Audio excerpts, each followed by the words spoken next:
Welcome to the Rogers Kakasungura YouTube channel.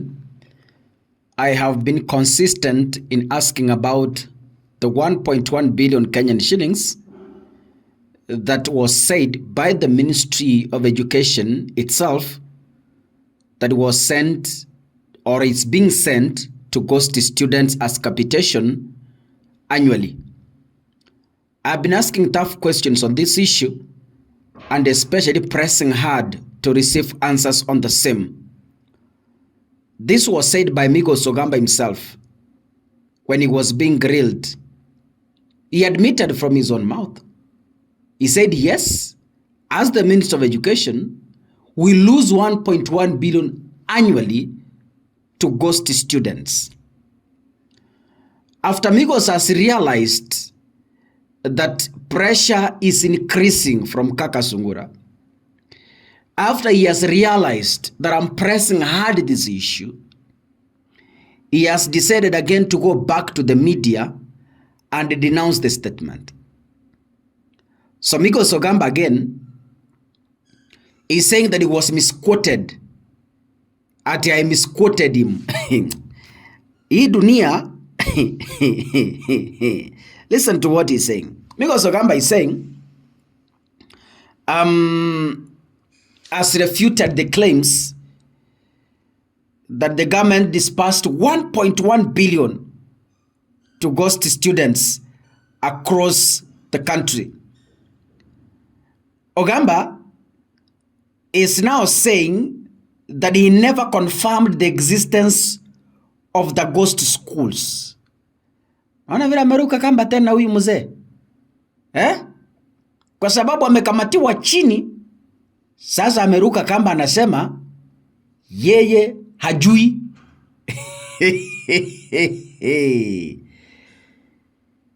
He now says that he had meant was that some schools had yet to provide the necessary data for the ongoing verification process. Therefore, according to Migos, he says now that the ministry had not yet disbursed the 1.1 billion in capitation at the time he made his remarks in Parliament. It is in Parliament, for heaven's sake, that Migos yeye mwenyewe akasema kwamba serikali inapeana shilingi bilioni 1.1 kwa wanafunzi gushi kwa shule zote katika taifa la Kenya. Sasa kibalisha tune is saying that approximately 990 schools had not yet sent the required data. The ministry had decided to disperse only 50% of the capitation to some of the schools. He is now assuring the members of the public. Hey, Kenya.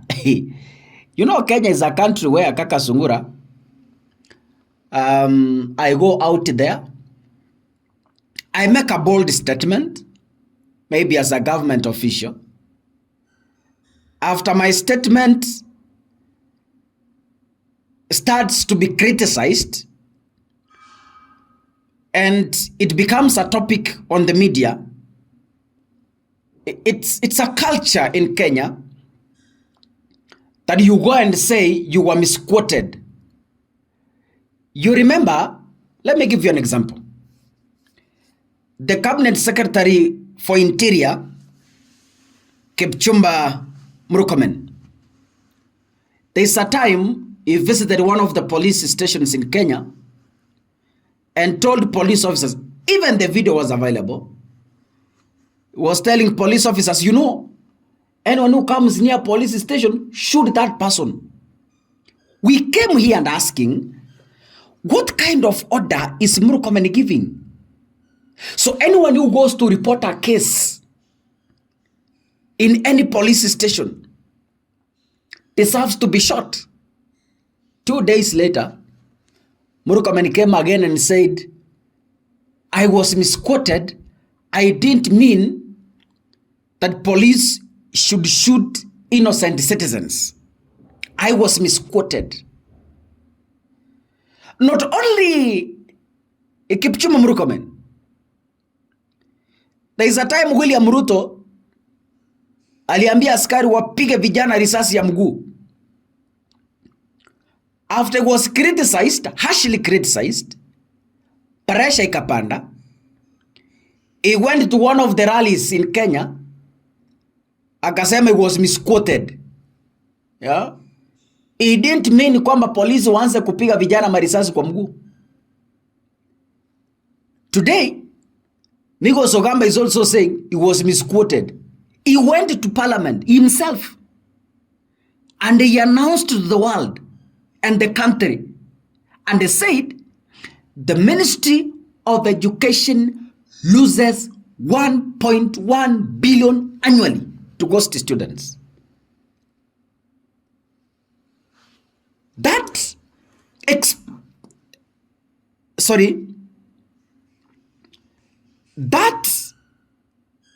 exposure he has done, that exposure itself has ignited a debate, including the debate I've been having here. So kwa sababu ameona sukari imepanda, sasa ameanza kusema I was misquoted. I didn't mean that.